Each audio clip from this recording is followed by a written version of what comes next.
the story behind YY as well. When So went to Thailand at one point, saw it, brought it back to Nepal. You need to be very honest. You need to work hard. So that's a downfall sometimes.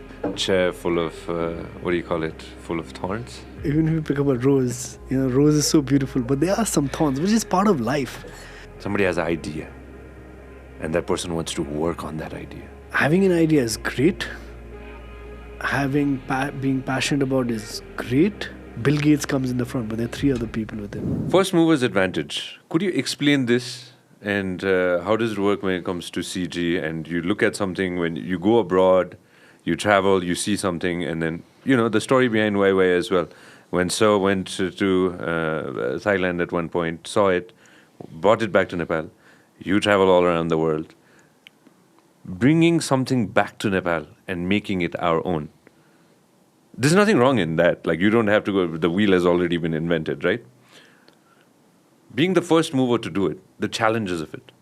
So, firstly, my father saw the noodles in Nepal's... in Nepal's sphere, right? First. In Nepal's baggage claim area. And then he went to Thailand. Then he went to Thailand? Yeah, he saw, my God. Oh, yeah, that's in the book. Oh, I skipped that. Oh, मैले किताबमा पढायो यो. Right. So, first mover has his advantages and some disadvantages. The advantages is that you are creating that entire...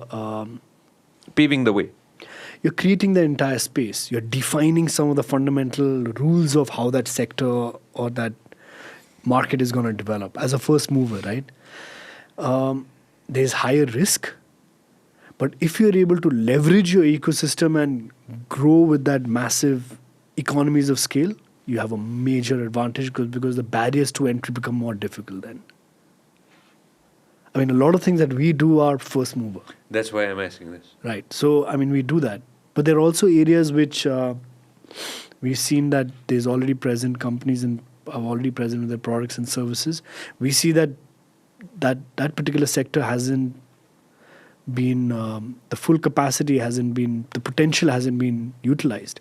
So that's when we go in and, How cutthroat do you need to be to get to the number 1 position in a country like ours?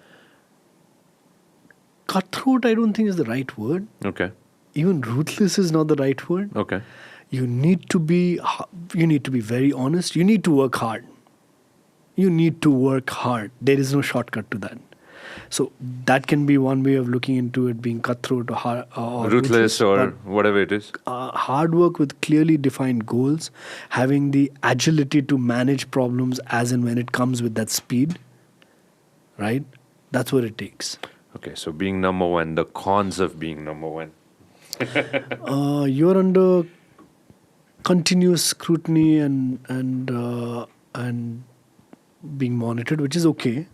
Being monitored.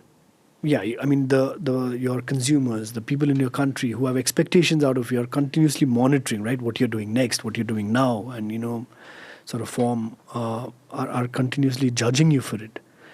But that when that judgment becomes negative or preconceived or based on rumors or that becomes very challenging, because you can try and explain to one person or one community or one set of people, but you can't go out and try and convince your part of the story to everyone when you have so many different portions in the society trying to completely portray or spread a completely opposite message.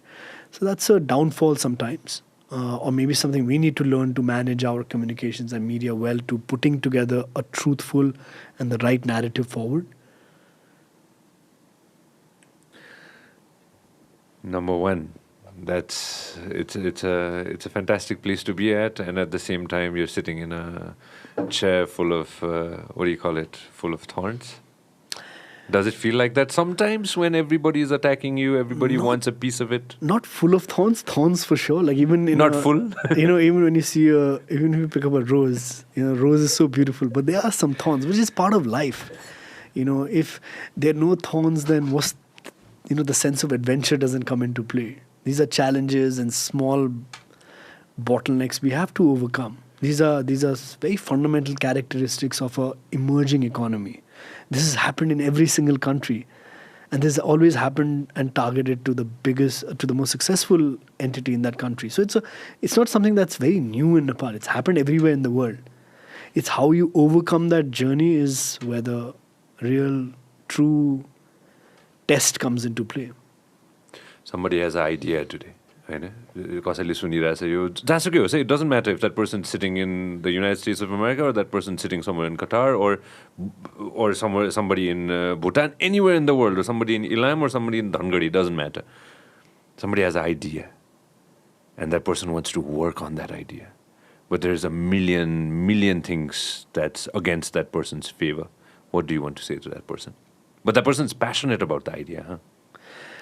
Having an idea is great. Being passionate about is great. I would say that's just 30% of what else that requires needs to be done. You need to be able to convert that idea into passion, into execution. How does the execution happen? By really identifying and working with like-minded and right-minded people along with you.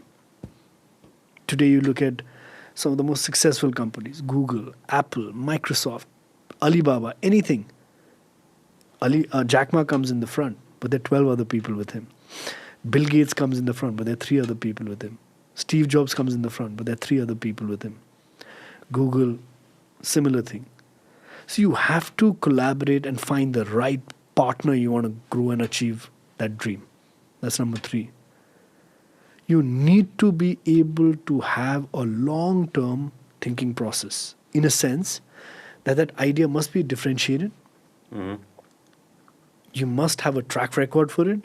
So even when Mark Zuckerberg got his first round of funding for Facebook, he had already test piloted his Facebook project in all the Harvard dorms, right? Within the colleges, yeah. Then he met with the Winklevoss twins, who had access to the right financial entities, who saw the dream and the passion, and then backed it up with finance. But the question was, can this be executed? That's why a lot of times you would have seen that there are a lot of CEOs who come into Facebook. Because probably the CEOs could do a better execution job than Mark Zuckerberg can. Personal question, and I'll blatantly ask you this, and if you don't want to answer, it's completely fine. Do you have the freedom to do what you want at CG? To a large extent today, yes, which I rightfully respect, because we still have a long way to go individually. Irrespective of how many companies we have been part of, which has been successful, which is growing, all of that, but there's so many different other aspects which need controlling. So right at the beginning of the show, I said, because of the age or because of excitement, we probably take decisions out of haste. That's the time you really need someone to, have a cross-check, a maker and a checker. We have got this concept in CG, okay? Maker and a checker. So I'm a maker, I'll have a checker. And who is that for you? There's an investment committee. Okay. And the investment committee reports into our group chairman. And our group chairman weighs the investment committee much more than what I would be able to convince him. So a lot of times an entrepreneurial gut feel might be shot down because the investment committee is not satisfied with it. There are a lot of businesses I have gotten bypassing the investment committee, which I've had to respect that. My God, I wish I'd listened to them and I'd done it this particular way. And then you maneuver it and bring it that way. So I think it's good that there is a certain degree of check and control.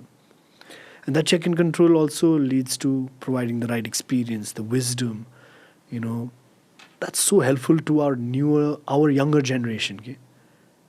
Why not take that pool of knowledge and that experience, that wealth of knowledge, and try to say, hey, I'm doing it this way, what do you think? And then they give their experience and their perspective. You're like, my God, I didn't think of that perspective. And that's how your rate of failure becomes much less. You need to be a good listener? Of course. I think that's one of the components of humility. You need to be a good listener. You need to be able to have that courage to say, I'm learning from my people. You should have the courage to say that the people I work with are better in certain jobs than I can do better.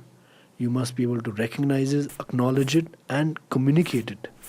तपाईले हाम्रो clip एकदमै enjoy गर्नुभयो होला. अब पुरै video हेर्नको लागि चाहिँ युट्युबमा सब्स्क्राइब गर्न नबिर्सिनु होला. Vyas Media Network.